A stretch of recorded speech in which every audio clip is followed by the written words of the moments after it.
from the book of Revelations. And when he opened the third seal, I heard the third living creature saying, "Come." And I saw, and behold, a black horse, and he who sits on it had a balance in his hand. And I heard, as it were, a voice in the midst of the four living creatures saying, "A koinics of wheat for a denarius, and 3 koinixes of barley for a denarius, and do not harm the oil and the wine." Opening with the book of Revelations might seem dramatic to some, especially those who are not religious. Some people think that the book of Revelations talks about the end of time. Others believe it is the end of a period of time, or what you might call a paradigm. Either way, it's marked with the 4 horsemen. And the third is famine. Now, in the past, we've talked about this a lot, especially when it comes to Russia, Ukraine. Not only are they the 3rd and 4th largest wheat producers, but they also provide a substantial amount of natural resources and fertilizer to the global markets. But these aren't the only factors that will likely lead to a worldwide food shortage and famine. And it's important to understand how many negative catalysts are bringing this about. So today, we're going to break those down so that you can understand. Although Russia and Ukraine are major players, China is another major factor when it comes to fertilizer production. And they're going to play a major role in the amount of fertilizer that can be produced. Rolling out quota systems to limit the exports of phosphates, which is a key fertilizer ingredient, in the second half of this year. Which is important to note because that's when we expect the next round of harvesting that would have occurred for Ukraine and Russia, causing further pressures on the shortages and large price squeezes that we've seen in the past. Remember, the higher these prices go, the more it negatively impacts farmers, who already have plenty of things to deal with on their own plate. And this brings us to what's going on in the world of environmentalism. Many environmentalist advocates have been saying that we need to cut back on the amount of fertilizer we use. It's a bit nonsensical since farmers are already trying to use as little fertilizer as possible, even using satellite systems to make sure that they most efficiently fertilize their plots of land to produce the most food possible.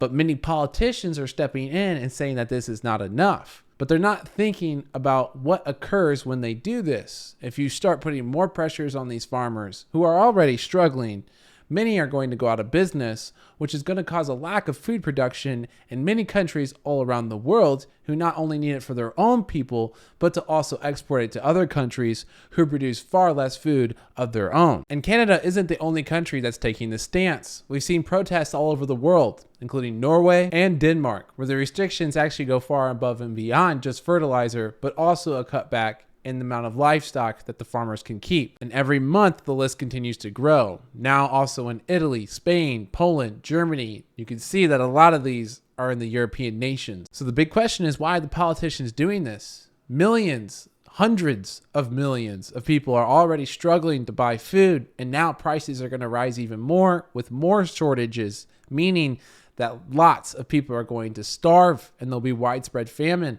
especially among emerging countries that need to rely on these larger countries for imports so they can get their food. And again, it's because of the environmentalists. The environmentalists think that the world is coming to an end. Climate change is upon us, and it's going to be horrible, and everyone's going to die. And most people believe them. In fact, the majority of people believe them. That's why these laws keep getting passed. That's why people still keep panicking about the fertilizer and the global warming. But this is not a consensus. And anyone who says we'll believe the science doesn't fundamentally understand how science works. Science is a debate. Science is always up to be questioned. Science should always be challenged. And there are plenty of experts who are against the grain, going against the common consensus. And they say that this is not a real fear. This is not the thing to be afraid of. This is not the dragon we need to be killed. One of them, Born Lomborg, wrote a book called The False Alarm that you see in front of you, talking about this, talking about the environmental panic being not what it seems to be. He also has many other articles that cover this topic, and he's not the only one. Matt Ridley is another person who talks to experts, who has the same opinion that, hey, the environmentalists have this wrong. That's not something that we need to be panicking about. In fact, he even wrote an article about how global warming can be good for us. We also have Miriam L. Truppi, another lead editor of thehumanprogress.org and senior fellow at the Center for Global Liberty and Prosperity, and the co-author of the Simon Abundance Index. These are notable people that you've probably never heard of because they get suppressed due to the fact that they don't run with the consensus. And we live in a time period today where if you don't have the mainstream opinion, you don't get to have an opinion at all. And that, frankly, is BS. So the people behind these plans say that they can prove it because of their projection models. But over at Nobel Trading, we're no nonsense, and we know projection models, especially environment economy modeling tools, are a bunch of nonsense. If there was a solid way to project how the economy would be doing, we wouldn't need a stock market. We wouldn't need as many participants as possible to figure out the prices of things if we could project what those would be 100 years out accurately, or even a year out.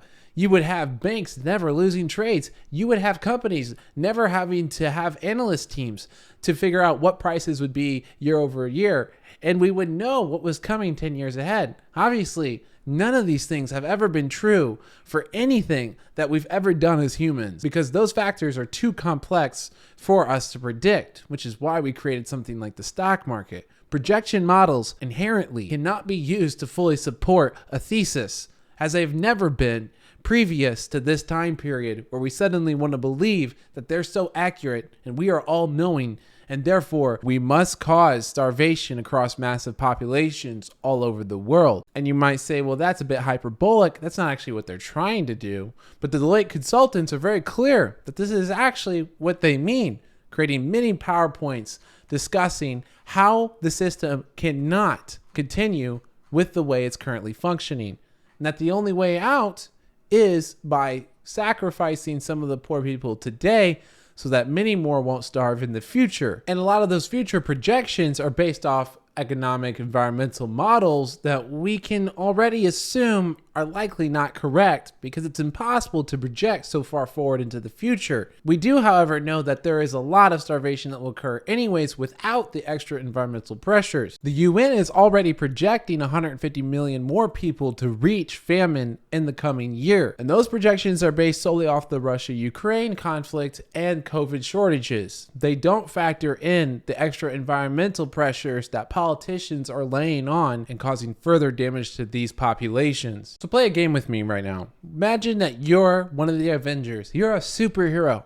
You have the potential to save one person right now, but everyone's telling you that if you save that person in the future, many people could die. This is a scenario that we've seen in movies many times, actually.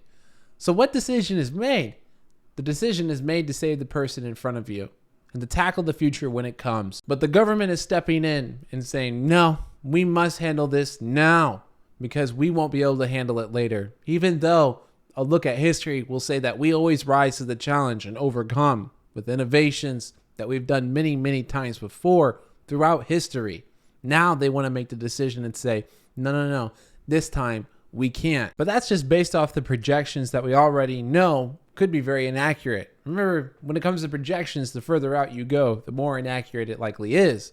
And I'm already thinking that the 150 million predicted to starve over the next year is likely also inaccurate. And I think the number could be much, much larger. And to understand that, you have to understand what caused most starvation and famine before the Russia-Ukraine conflict, before COVID. And that was politics. You see, most people know that there's enough food to feed all the people on Earth. And we have the technology today to make that doable. So why doesn't it occur? People will say, well, it's big businesses or this, that, and the other reason. But most of it is actually from political reasons. Countries at civil war, where they then lock out food from the other side to try to starve them out. Or for other political reasons, to starve out an opposition that they don't like. So they restrict the food. And one of the things that occurs throughout history is when a country starts to hit famine, the rich will then soak up all the food and hog it for themselves, and even larger portions of the population will start to fail. Or in the case of the Soviet Union, where all the rich farmers were killed off for being rich farmers and having all the food, and then there were no more rich farmers to produce more food, and that caused millions to starve. Politics plays an essential role into what actually causes starvation and famine. And I think these projections are not factoring that in. In fact, I can pretty safely say that because they're not listed at all in the projections given by the actual UN reports. But this is a huge factor. This always occurs. When we see widespread famine, we should expect that governments will not act in the best interest of all people, but act in the best interest of themselves and those that have the affluence to seize that food. And that's what I think based off history and the research I've done. But what do you think? Leave it in the comments down below because I want to hear. I want to test my theory out, see how it holds up to criticism, and maybe even give the video a like and share it with a friend. If you want to be a part of the discussion that's ever developing, you can always join the Discord as well. The link's in the bio. I hope you enjoyed today's video. We have another special report coming out same time next week.